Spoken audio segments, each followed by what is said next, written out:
horizontally and diagonally, and grapevine. So it's time to reflect. Why do you think interpersonal communication may sometimes fail?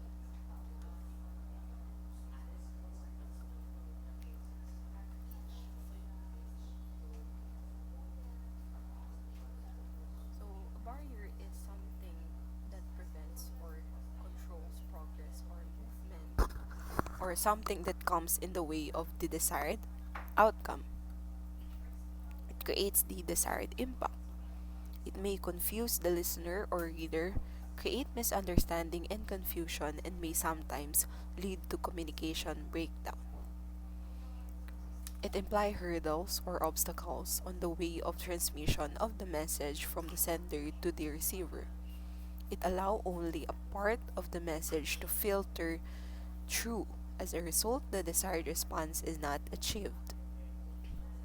Meaning, a barrier is can be anything, you know, that can misinterpret uh, or by someone, no, during the communication process. So there are so many barriers to communication, and it may occur in any stage of the communication process. Barriers may lead to your message being distorted. So therefore, it may risk wasting both your time and even your money, by causing confusion. For example, si Michael, he is from United States, but recently he accepted a teaching position in China. So he quickly noticed that many of the students in China or in his class in China does not make direct eye contact whenever they ask question. In the United States kasi na pinanggalingan niya, this would be considered as a sign of disrespect, no, and untrustworthiness. But in the Chinese culture, this is a sign of respect. Therefore, Michael is experiencing a cultural communication barrier, specifically nonverbal communication. So, noise is any unplanned interference in the communication environment which affects the transmission of the message. So, noise is one of the common barriers in the communication. It is any persistent or random disturbance which reduces, obscures, and confuses the clarity of a message. Noise does not mean a sound, but a break or disturbance. So it can be two types: channel noise and semantic noise. When I say channel noise, interference in the mechanics of the medium, it develops externally. So here are the examples. So the word condescend may have been used in a positive manner, meaning grace or dignity of manner, but others or the receiver might interpret it in a negative manner, which means baseless assumption of superiority. So, in written communication, illegible handwriting can be an example of channel noise. No? So, are your writing ba ay maayos? Maiintindihan ko ba? So, another is semantic noise. It is generated internally, resulting from errors in the message itself because of the connotative or implied meaning of a word that is interpreted differently. Examples: ambiguous sentence structure, faulty grammar, misspellings, and incorrect punctuation. Another example of semantic noise is you may read documents in which writer consistently uses its and it with apostrophe s incorrectly, no. So, or you may have listened to speakers who constantly say while speaking, no. So have you found yourself more focused on counting the it's or the us, more than listening to the message? So that is semantic noise. So as a communicator, you should eliminate semantic noise. So here are the causes of communication barriers. Isa-isahin natin sila. First is improper encoding, presented in a linguistic code familiar to one's audience. Consider the cognitive knowledge, the receiver. It is a communication breakdown. So when we say improper encoding, it's related to the use of linguistic knowledge. Inappropriate use of language leads to misunderstanding and confusion. Lack of common ground, for example, different in culture or pronunciation. Next is bypassing. Misunderstanding resulting from missed meanings. When two individuals think that they understand each other but they miss each other's meaning, no? So there are two types of bypassing: when two people use different words or phrases to represent the same thing. The second one is when people give different meanings to the same word or phrase.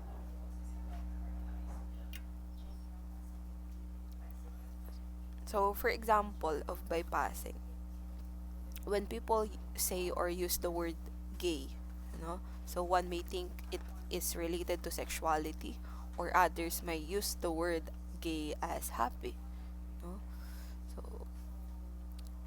So there is a constant bypassing communication issues in everyday life, whether it's work, school, home, and other daily interactions. So para ma-avoid, i-elaborate natin yung ating thoughts. Next is frame of reference. It may also lead to confusion and misunderstanding.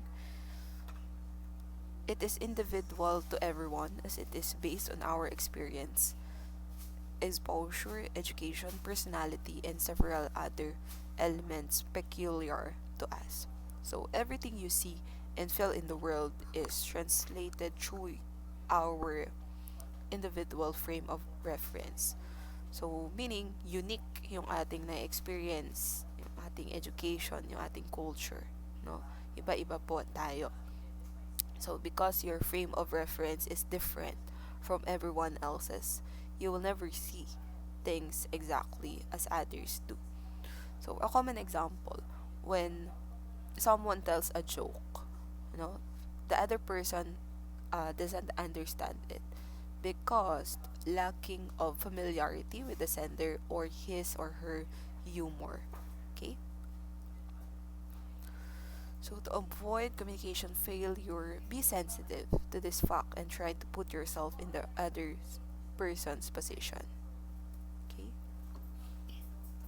Which communication type is this? What do you think? So physical distractions, discomfort can easily disrupt communication. So your discomfort may cause communication failure. So try to avoid any physical discomfort during communication. So example po niyan can be the environment.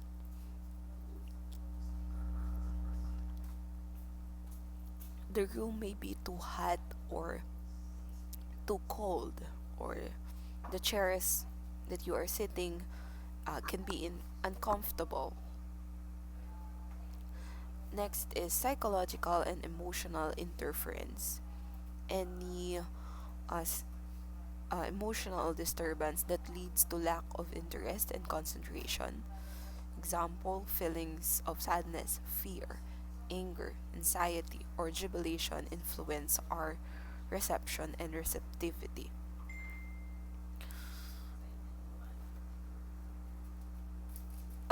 Anyone who is not in a good mood, di ba?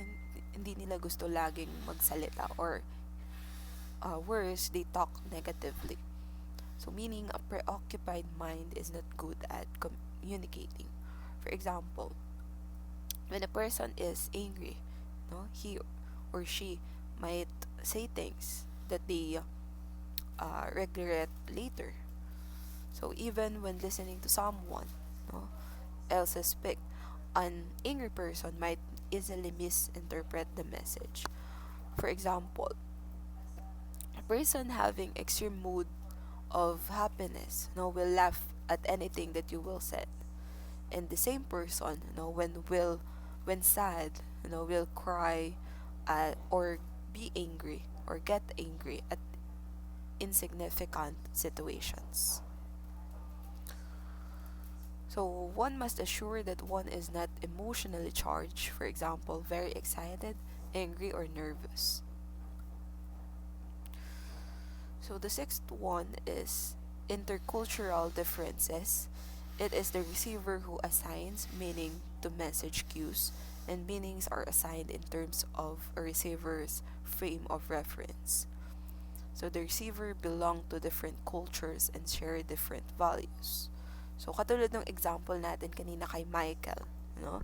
So people greet each other with a hug while others extend a firm handshake.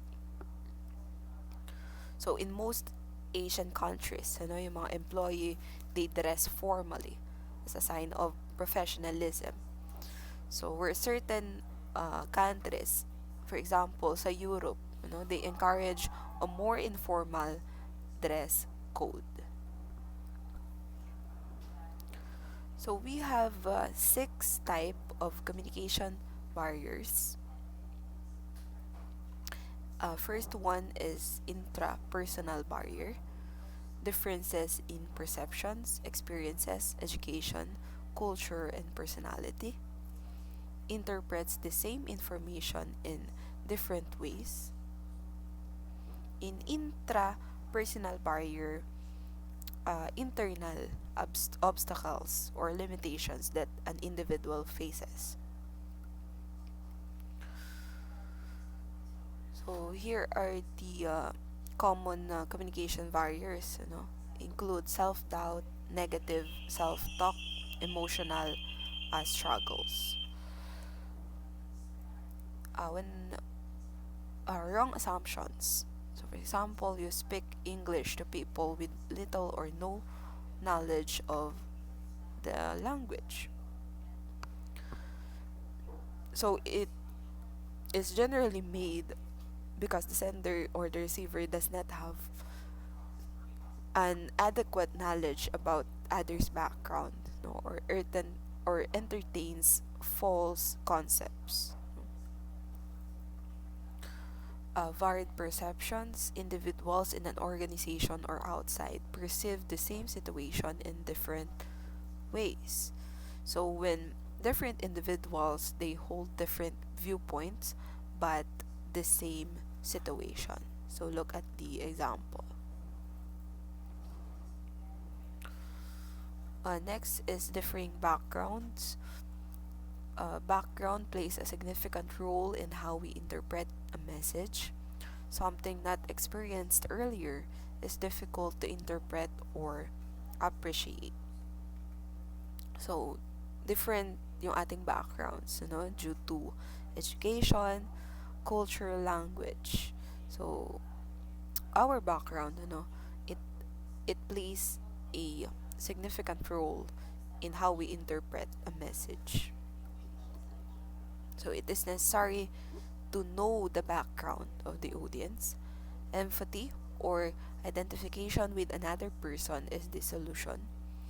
The language understood by the receiver should be used to avoid ambiguity and reduce multiple meanings.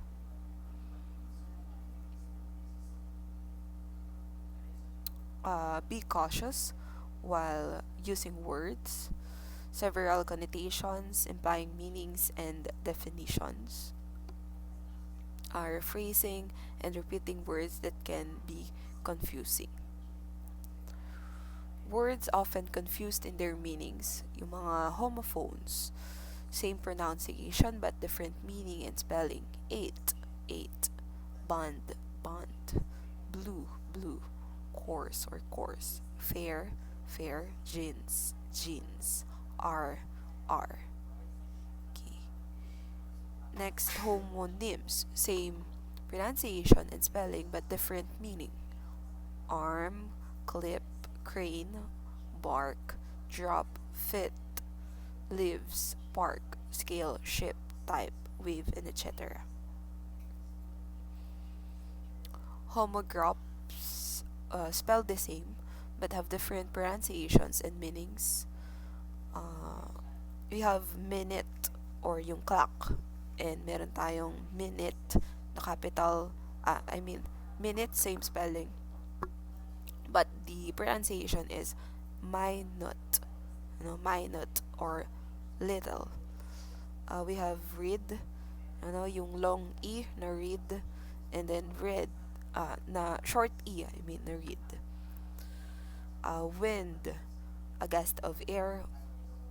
Wind, to wind a clock. What else? Wound. The bandage was wound. The bandage was wound around the wound. Same spelling, different pronunciation and meaning, and etc.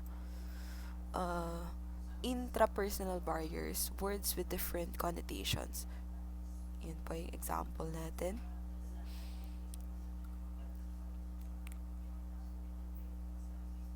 Dito naman po, it can be negative, positive, and neutral. So, kung nakikita ninyo, yung mga naka-red, yan yung mga negative. Okay? Another, strong woman, strong table, sturdy table. So, for example, imagine the differences between describing someone as a strong woman or a sturdy woman because of this word's connotation. So the first implies that she is strong emotionally, no? While the second implies that she is sturdy physically. Now applies these two, no? Strong table and a sturdy table. They have the same meaning. So connotation po is an additional meaning of a word. So the examples are endless. So it connotes different feelings or ideas, and it can be negative, positive, or neutral. Ayan. So employ, use, exploit, diba? Negative. Steadfast, tenacious, stubborn. Okay.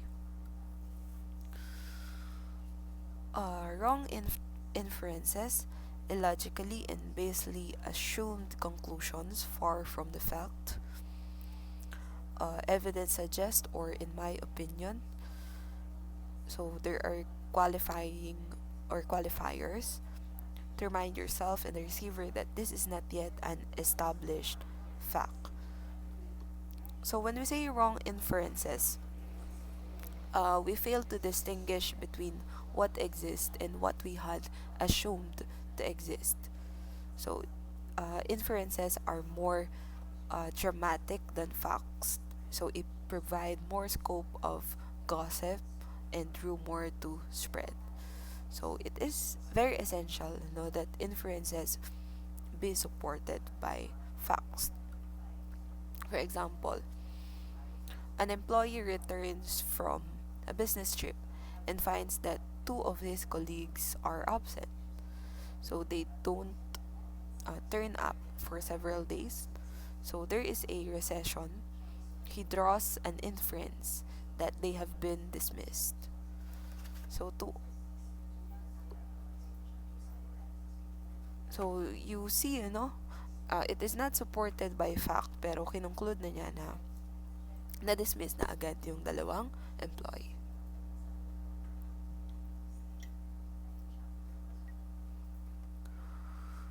Next is black categories. When we receive information that does not conform to our personal views, habits, and attitudes, or appears unfavorable to us, so we react negatively.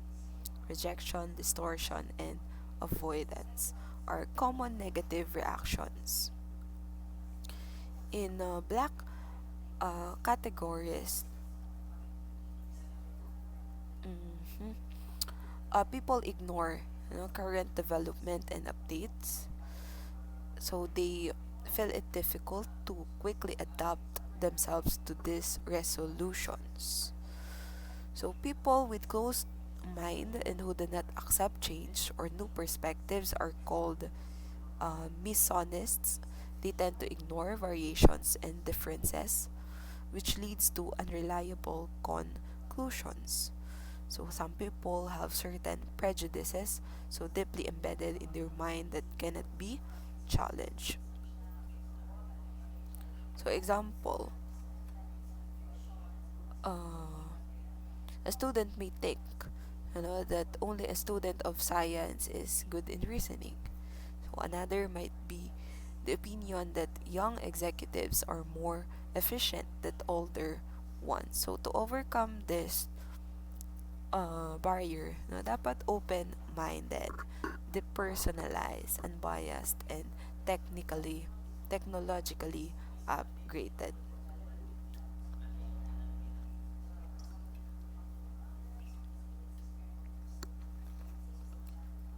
So they may not be able to accept any deviation from their point of views. Next, categorical thinking. People who feel that they know it all are called pansophists. So they refuse to accept any further information on the topic. So it can pose a major barrier. So this occurs with the people who feel that they know everything about a particular subject. So therefore, they refuse to accept any further information. So sabi nga, ang tawag sa kanila po ay pansophists. So, commonly makikita, madedetect natin using of the words like all, always, ayan, and the like. No? And their opposites like none, never, nothing, and nothing. So, for example, meron kayong meeting. So, an employee, hindi siya nagpe-pay ng attention. No? Kasi nga, na-brief na siya about the agenda ng secretary. Then later, he proposes to buy new vehicles. No? And napahiya siya after knowing that the same was discussed and decided by the manager. Okay? So, to avoid this barrier, substitute this word or phrases like, in most situations, most likely, it appears to me, and so on. So, the summary of 6 types of interpersonal barrier. Ano po yun? Yan.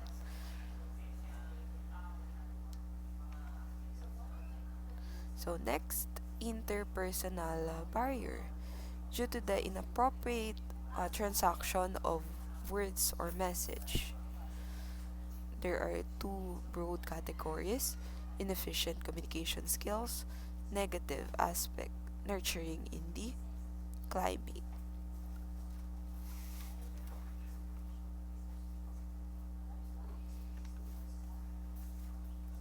So, first we have limited vocabulary, inadequate vocabulary. So, meaning, when we find ourselves, searching for the exact word or phrase that would be appropriate for what we are trying to express. So, having a wide vocabulary is of no use unless the communicator knows how to use.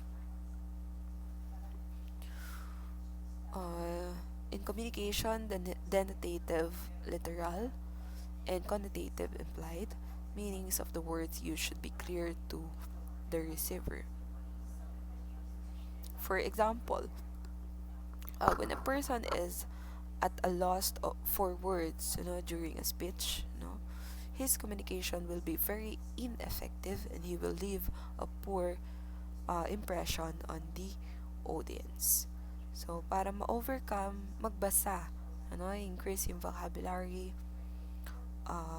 regularly read a variety of books, and listen to native speakers of the language.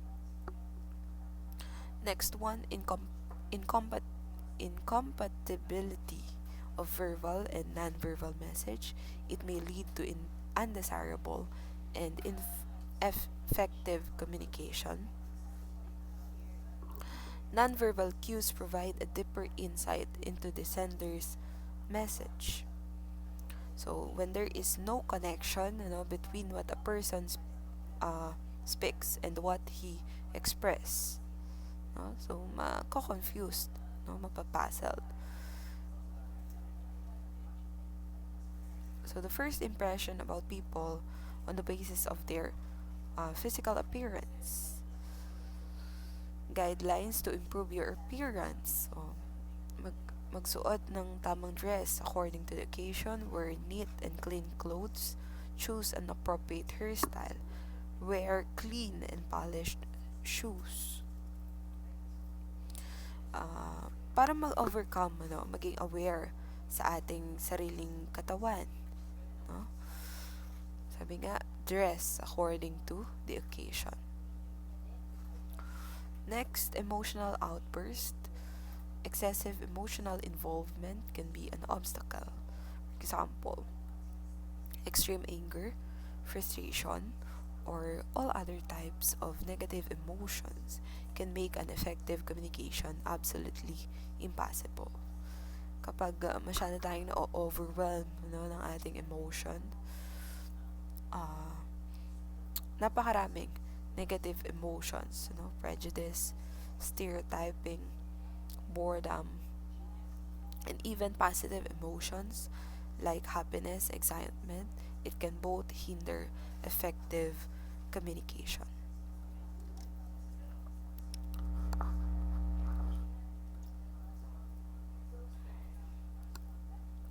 So, for example, there is a rumor, floating among the employees that the president of the company is involved in fraud.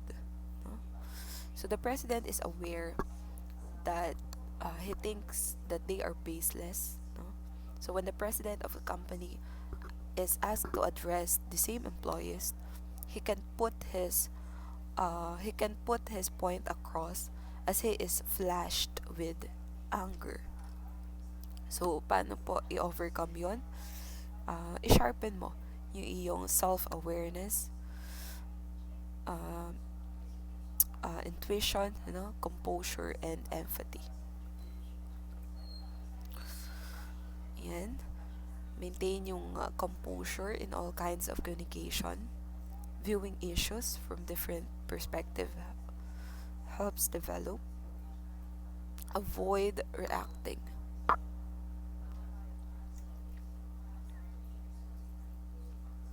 Next is communication selectivity. When you pay attention only to a part of the message, so this happened because he is interested only dun sa part ng message which may be of use to him. So this happens, for example, merong meeting, is held by the CEO company.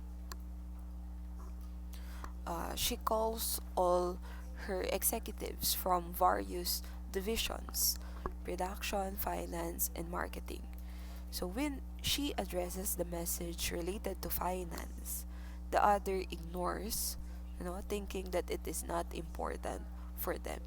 So it is vice versa, with the rest too, kapag naman about sa marketing or sa production. So the sender is not at fault. It is the receiver who breaks the flow of communication. Communication selectivity may act as a barrier in written forms of communication as well. While reading any document, kapag binasa mo lang yung useful sa iyo. So, paano po natin yan i-overcome? Be attentive and resourceful, in one's position or profession. Next, cultural variations occurs in multinational organizations which employ workforce from various cultures, continents, countries, and backgrounds. Knowing the business practices, social customs, and etiquette of the particular country one is dealing with. No? So this happens when you cross national boundaries, no, global scale na.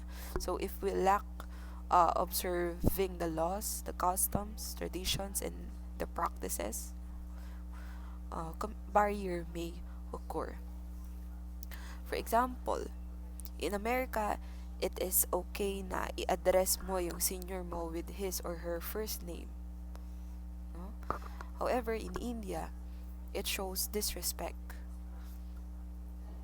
Sa America, thumbs up, means approval, but it is vulgar in Iran and Ghana. In Kenya, mother-in-law and a son-in-law, they avoid eye contact. But in America, this would be a sign of disrespect. So, paano po i-overcome to? Know the business practices, social customs, and etiquette of the country or place you are dealing with. Next, poor listening skills. So it can be emotional disturbances, indifference, aggression, and wandering attention. An individual is so engrossed in his or her own thoughts and worries that he or she is unable to concentrate on listening.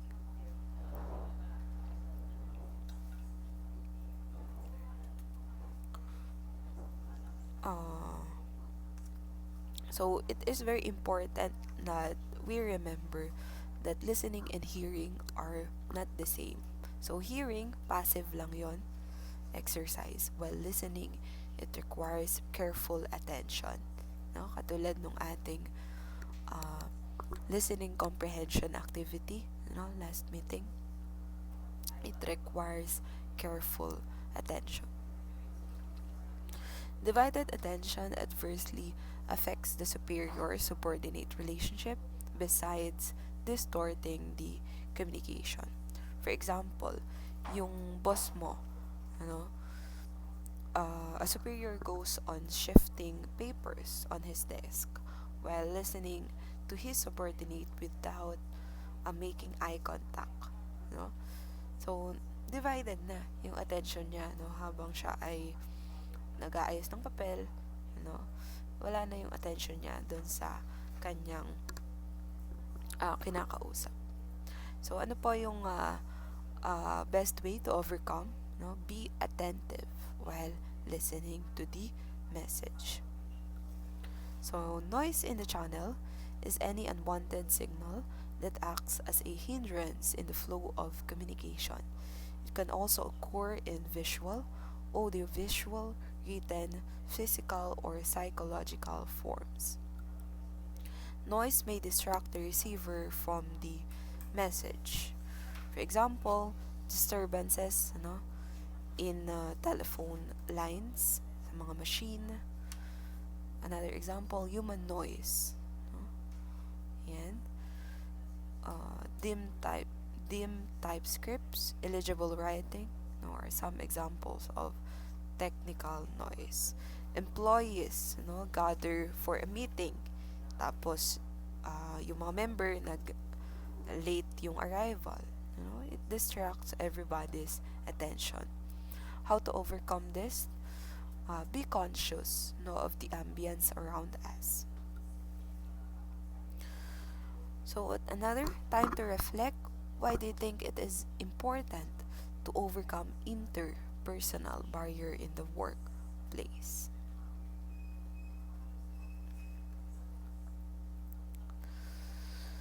So, we have, last na ba to? Organizational barrier. This rigid, hierarchical structure which usually restricts the flow of communication. Numerous transfer points for communication. It has the potential to distort, delay, or lose the message. So, every organization, irrespective of its size, has its own communication technique, policies, and own communication climate. So, if the communication is downward, feedback is not guaranteed. However, organization with a flat structure, no? They have an intricately knit communication network. So, therefore, all these organizations have their own protocol to be followed. So, here are the main organizational barriers. Too many transfer stations, more links, greater are the chances of communication. Message get distorted at each level. So, ito po yung sinasabi ko last time, ano? Kapag nagpasa-pasa na yung message. So, paano kaya ito i-avoid? Of course, avoid po natin yung too many transfer station. Next, having too many transfer stations is always an obstacle, no? But having too many of them is counterproductive. Fear of superiors, or awe of superiors prevents subordinates from speaking frankly. Excuse. It is essential to create an environment which enables people to speak freely. Ayan.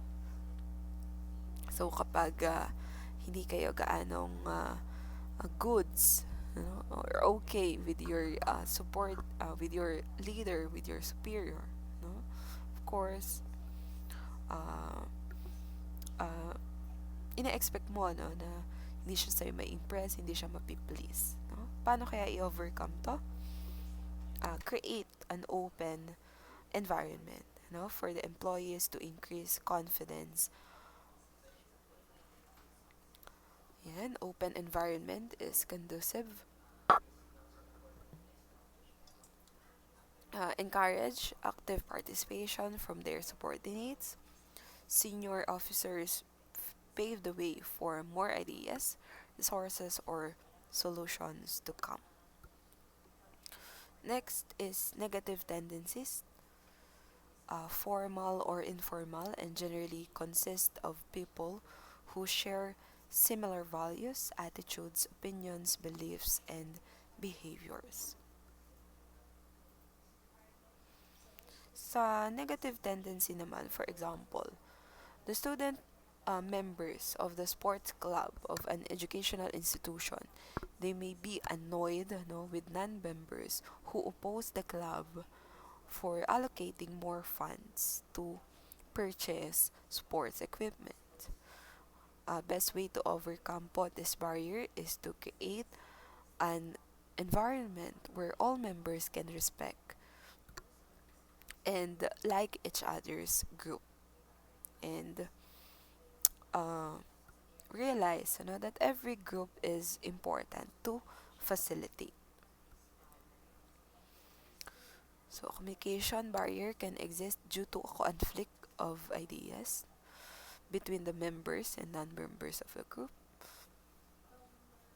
Next, inappropriate media, graphs and charts, telephones, uh, famile machines or fax machine, boards, email, telephones, films and slides, computer presentations, teleconferencing, and video conferencing.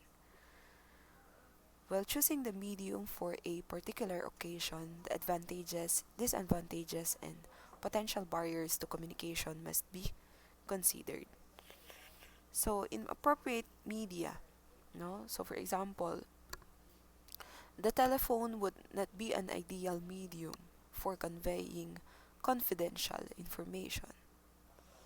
Another, fax machine is not an appropriate medium for conveying students' information to their parents or vice versa. While deciding upon the medium, the following factors should be considered: time, cost, type of message, intended audience. Next, information overload, decrease in efficiency resulting from manual handling of huge amount of data. It can result fatigue, disinterest, and boredom. So for example, kayo ba ay information or overload na ang information when a teacher gives too much information at once for the students to handle as they have very short time to finish the syllabus. So, tinapos agad ni ma'am yung chapter 1, 2, at 3, dahil maraming walang pasok. So, paano po i-overcome yun? Uh, Reduce yung information na binibigay. Screen yung information, highlight only the major information. And direct the information to the people who are benefiting from it. Relevant information gets mixed up with too many irrelevant details. Yan, screen po yung information na kailangan talaga. Messages should be directed dun sa magbe-benefit ng information, i-highlight, leaving out all irrelevant details. So for our last topic, we have communication at workplace. Communication can make or break careers. In fact, organizations take communication very seriously, not only for their employees but also for their own good. So this can include internal presentations, staff newsletters, media releases for journalists, mga investors, social media, and more. No? So, corporate communications or public relations or public affairs department, they deal with internal and external communications of an organization. They handle information dissemination. They are responsible for maintaining a good image of the organization. Technical communication is transmission of technical and professional information from one individual or group through proper channels. Three important requirements: subject or domain competence, linguistic competence. You have the knowledge of linguistics. It enables professionals to get their work done effectively by avoiding any friction whatsoever owing to communication limitations. For negotiators, it is a skill that controls communication and the outcome. Organizational competence, capabilities defining strengths and attributes that enable an organization to deliver value, compete in the market, and adapt to changes. Yan. So we have the subject or the main competence. It's the first requirement: possession or appropriate knowledge of a particular technical subject matter. An inadequate background in the subject or lack of information might lead to incomplete and effective communication. Ability to present scientific facts or information clearly and objectively. Yan po si linguistic competence. So these skills include the ability to analyze facts or information for clear presentation, use appropriate rhetorical devices to present scientific data, and use graphs, charts, and diagrams systematically. Organizational competence is the ability to organize technical information in a logical and structured manner. No? Sequence your thoughts in a sentence, organize a paragraph according to the needs of the reader and the topic, use appropriate logical ordering, and provide thematic coherence to expressions. Style in communication, the way one speaks or writes to convey technical information. We have the general style and technical style. Style refers to the way something is said rather than what is said.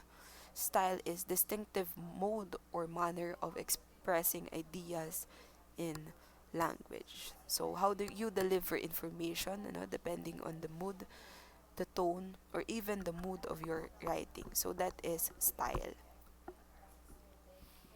Distinctive manner may refer to the process of choosing appropriate words and phrases, sentence structure, sentence type, rhetorical devices or discourse writing techniques, and effective logical structure or organization.